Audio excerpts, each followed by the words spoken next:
Hi everyone, welcome to today's Learning from Home tip of the day. We're up to number 38, looking at helping us to get ready for coming back to school and making sure we're in good routines for mask wearing and basic hygiene. And so the main ones we're going to be looking at is cleaning our hands with soap and water and using hand sanitizer, and that will be available in the classrooms and children will be asked to do that regularly. Covering your nose and mouth when you cough and sneeze, avoiding close contacts, and staying home if you're sick will be really important over the next few weeks when we return to school. So mask wearing is something a lot of our children may not be used to yet. So it's really good to start practicing at home before the children come back to school. It's not compulsory for children to wear masks at school, but it is strongly advised by the New South Wales Health. And if children are coming to school with masks, the teachers, we're going to be assuming that you as parents want them wearing them and we'll be reminding them to put them on.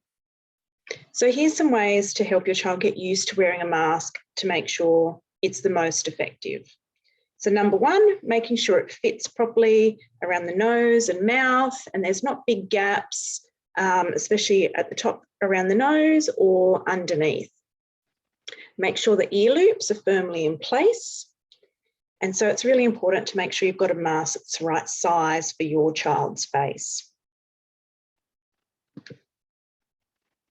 Fold a little metal strip around your nose to make sure that it stays in place, and then try not to touch it while you're wearing it.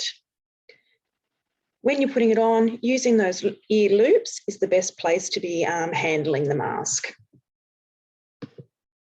So some tips. Children can wear cloth or surgical masks on the way to and from school as well as at school. Children can remove their masks when exercising and eating. And it's really important, like I said before, trying not to touch your mask while you're wearing it. Make sure you're using a clean mask every day. So either use single-use masks, or if you're using a cloth mask, make sure that you're washing it and drying it each day, ready for the use the next day. And wash or sanitize your hands both before and after putting on and taking off your mask is really important too. And like I said before, we're going to have lots of hand sanitizer available for the students to use at school. But what's going to be really important is practice, because like anything new, it takes time to get used to. And the more we practice, the more we get used to it, and children will be better prepared for when they come back to school. So there are some do's and don'ts about wearing your mask. As I said, making sure it fits properly.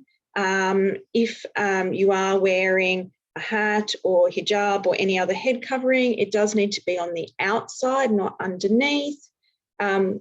Making sure that it fits properly, not handling the outside, and making sure we're only using them once. So a few little tips there that you can go through, and there are links to these directly in the chat.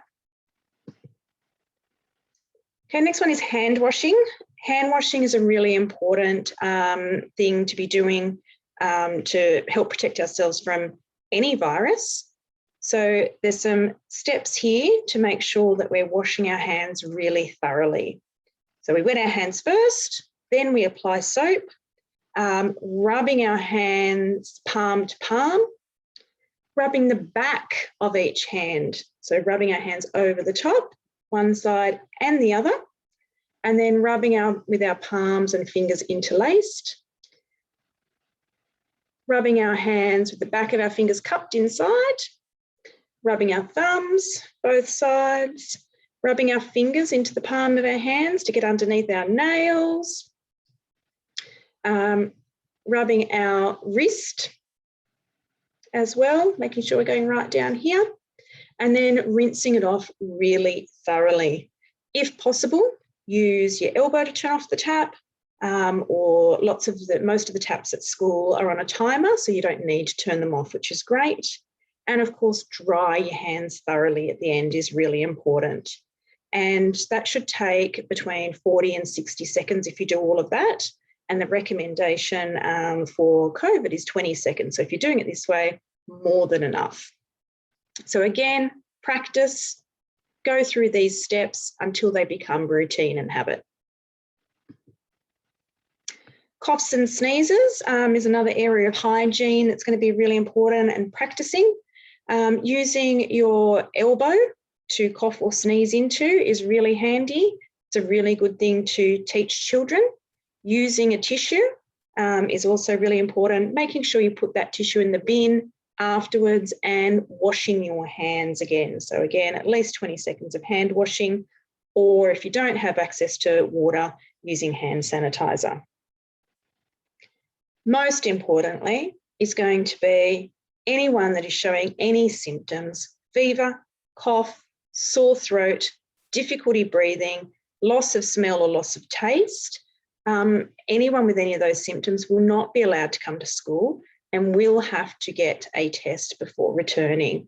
So just keep an eye out for those symptoms. And if we're all following that rule, we're going to reduce the risk for everyone.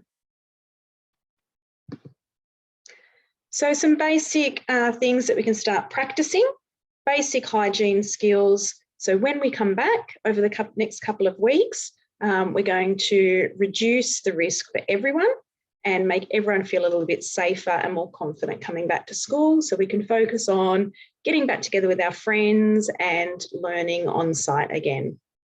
Any questions, pop them in the chat. Any suggestions as well? I know there are some great tips out there for how to encourage kids to wear masks or wash their hands well. Share them with us, and we look forward to seeing you back at school soon.